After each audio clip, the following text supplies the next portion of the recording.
Going on, everyone? Welcome to the RabidMining YouTube channel. We're going to talk about the Ethereum difficulty bomb, and it's supposed to be getting delayed. Looks like around June 30th. I have been following this for the past week, and it does jump between June 30th and July 1st. So keep in mind it could be tomorrow at the time of recording this, or potentially the next day. It is not set in stone yet until we actually hit this block height right here. Now, this was originally what I wanted to talk about in terms of profitability and how much ETH we're going to be mining and gaining back because of it.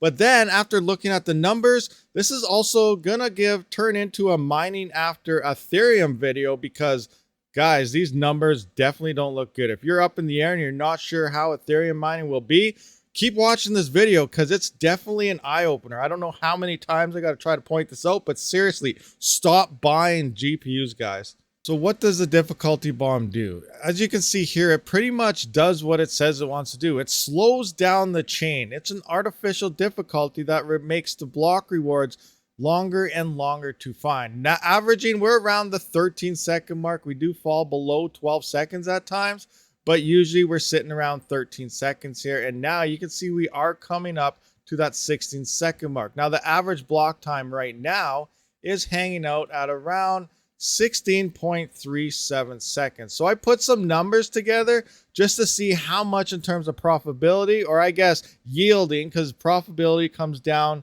to your yields times whatever the price is. So we're going to be looking at our yields, and then based on the price, how much money potentially the network itself for the miners is losing. So a lot of you guys like looking at numbers. So here's some numbers that's really going to hit you. So there's 86,400 seconds in a single day. That's 24 hours. Divided by 13 seconds, we find a block every 13 seconds without the difficulty bomb in place. That's about 6,646. Now you can drop this down. It might be averaging around 5,800, 6,000 because 13.2, 13.5. I'm just going on a rough basis of 13 seconds. Even sometimes we hit the 12 that we've seen.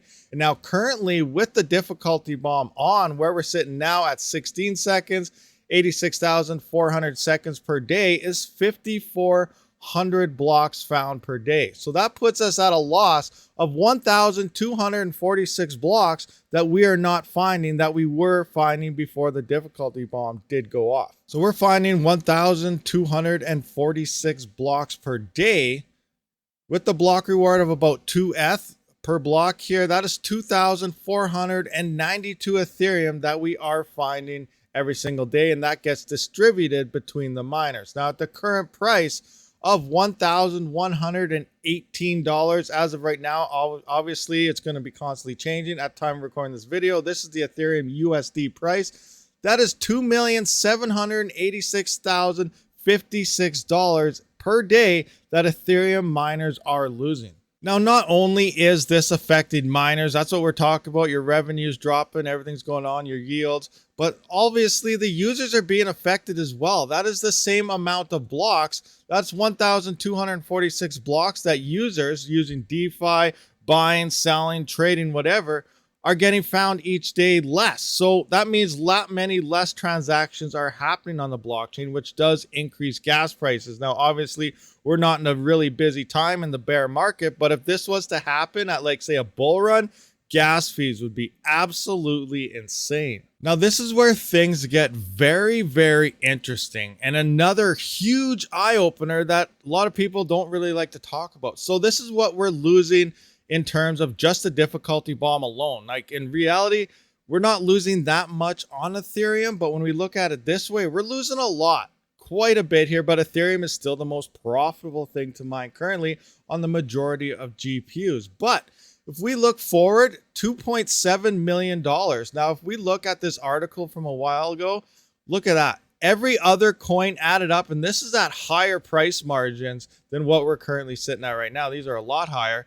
But even with Ethereum's low price right now and looking at this, that is still what we lost in the current difficulty bomb is more than all the other GPU mineable coins already put together. Now, there are other GPU mineable coins that aren't in this list. We can't add them in there, but you know what? They're a fraction of what all these ones are.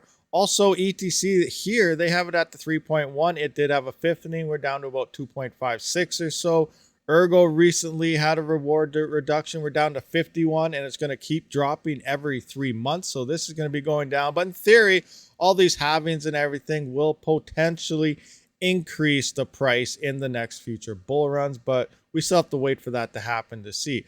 Flux, I think, will be having a halving. They just had one not too long ago, but they will be having again coming into the future. But regardless, look at all that price. So in theory, you are better off taking everyone's hash rate and moving on to what we just lost. If there was a coin right now that had, potential gains and rewards to miners of what we lost in the Ethereum difficulty bomb, all the GPU miners out there, we're better off pointing towards this coin here that may be worth what Ethereum's difficulty bomb made us lose than mining and splitting our hash rate across all of these other coins. So that's a really eye-opener that a lot of people got to realize how the future of GPUs is not going to be anywhere near of what we've seen in previous bull runs. Unlike the previous crypto winters where we had Ethereum to look forward to into the future, unlike other times when we have come forward into this, Ethereum is not going to be there for the next bull run.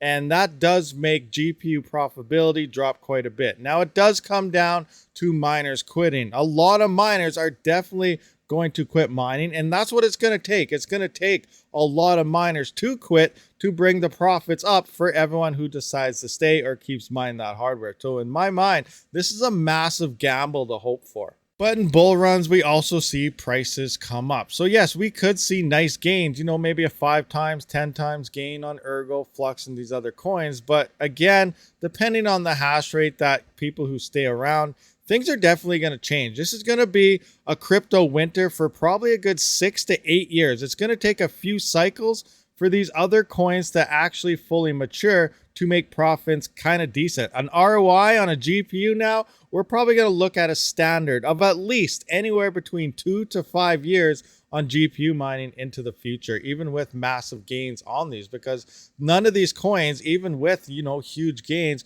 can't support any of that hash rate. So things are definitely changing. We're going to have a GPU mining winter for probably a couple cycles. Couple other things to go over is obviously it also determines how much of this hash rate is actually ASICs. Now, a lot of the statistics and people are thinking there's a good 70% chance that majority of this is all GPUs. Now, obviously, if that swaps around, we're at 50-50 or maybe a 60% ASIC, which I highly think is unlikely, but who knows? There's a chance. We don't know till Ethereum is actually gone and we can kind of see how hash rate spreads. But, best case scenario, most of this is ASICs, and that means that is less GPUs to flood the market that we were initially anticipating. But again, I really think majority of this is GPUs. Now, one thing to keep in mind, the difficulty bomb is actually being delayed, and we have seen hash rate dropping off the networks because of this and moving to other coins. But I have been speaking to a few large farms, large farms by people that have potentially at least 10 gigahash, 10 to 50 gigahash type range like that. And they have moved off this to try other coins out in this meantime. And they have told me that they are coming back once the bomb is delayed. So if you are expecting, a big gain in rewards, we may see it at first, but I do anticipate we'll probably be back to, at least 950, potentially back to the 1 petahash mark once the bomb delay does come in, which means we'll probably be right back to where we were. Difficulty will pick back up again, and then our yields will remain close to where we are. So eventually we may not be seeing more yields, but again, we don't know. We don't know how many miners quit. There are a lot of people selling, so we're definitely going to have to wait and see. But keep in mind that the difficulty will most likely increase again once the difficulty bomb is delayed, and then we may not actually see that much extra in terms of yield than we initially anticipated. But we don't know till this all plays out. All right, guys, so thank you for watching this video. Just a little quick insight here on how I think everything's playing out and why I really don't recommend people to purchase GPUs at this time. As good as that price looks, guys, The GPU prices are definitely, once Ethereum is gone, going to drop to even potentially 50% less of what we're seeing now. There's going to be a huge influx of cards on the market. But the only thing, though, is it is different this time because we're not going to have this huge, massive profit king coin moving into that next bull run. So it's kind of a toss-up right now. It may be time to start looking into other ways to mine crypto other than just GPUs. Thank you for watching, guys. I will see you on the next one. Rabid out. Thank you for watching my video, and if you haven't seen one of these, be sure to check them out. And if you already seen them, maybe you missed something, might have to watch it one more time. And if you just let it play in the background, that's all right as well. I do try to live stream every weekend as well as every couple days during the week, so be sure to be subscribed so you don't miss that. As always, have a great day.